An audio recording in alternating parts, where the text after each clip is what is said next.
So now that we have an understanding of what variables are, let's move on to the second type in PHP, which are strings.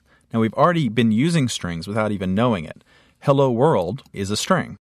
Let's create a new file where we can learn to work with these. I'm going to do that by simply doing a save as on my variables file and put it in my PHP sandbox. And I'm just going to call it strings. Now you could do the same thing by using the basic.html file we created. I'm just going to change the title to strings.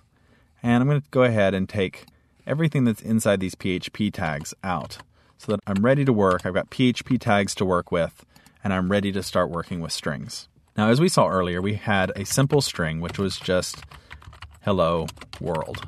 And that's a nice, simple version of a string, and we echoed it to the browser. We saw that we can also include HTML in that as well and put BR tags in. So strings can contain HTML. Strings can also be denoted by single quotes. So we can have hello world. And we've also already seen that strings can be assigned to variables, and we can have my variable equals hello world. If we want to echo that back, we can actually call the variable name instead of calling the string, and it will refer to the string that we've created. We can also work with that in other ways if we wanted to say echo my variable and concatenate it with something like again.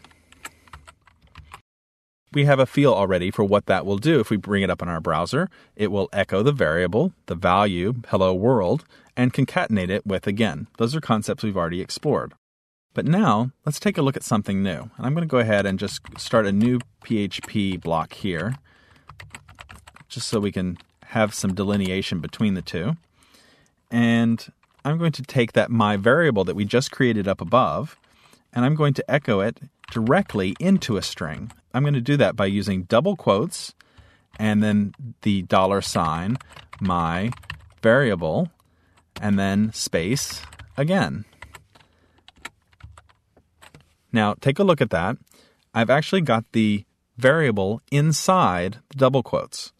And if we go ahead and bring that over into our browser and load that page up, we've now changed it to a new page, which is strings. You'll see that we got hello world again with the period as the last one. Now, we didn't have some line breaks in there we're missing. We know how to fix that. We could just as easily have echo with another line break in there. And I'll go ahead and put it on a new line. We know that doesn't matter, but we want to have readable code, so I'm going to go ahead and drop it down to a new line. So what's happening here is it's replacing the variable in place inside the string. Now, this will work perfectly fine for you, but the better way to do this is to actually put it inside curly braces, like this. Now, I've done that just by selecting the entire variable name and then holding Shift and the curly brace, and TextMate went ahead and helpfully put both the beginning and ending braces on there. You may have a similar feature in your text editor. It makes it really nice to put both the beginning and ending parentheses or brackets around something. You'll see me doing that frequently throughout the title.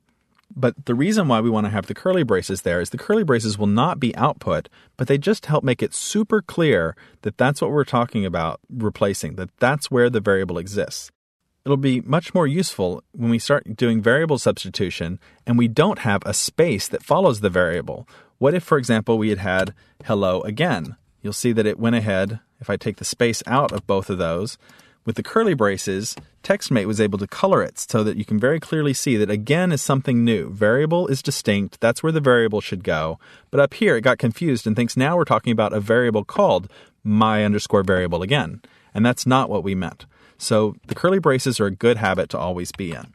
Now, this technique works with double quotes. It does not work with single quotes. And that's one of the reasons why I said earlier that it was actually better to be using the double quotes.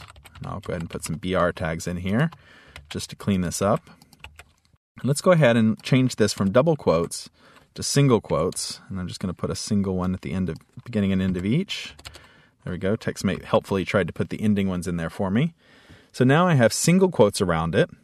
And if I save it and I go back over to my browser and hit return, you'll see that this time it actually did return my variable because it didn't realize it was a variable. It didn't try and do any in-place substitution. It returned the actual text. So it's only going to be double quotes that are going to give you that variable substitution. So I would recommend that you stick with the double quotes, that you use variable substitution inline. You certainly could still do it this way.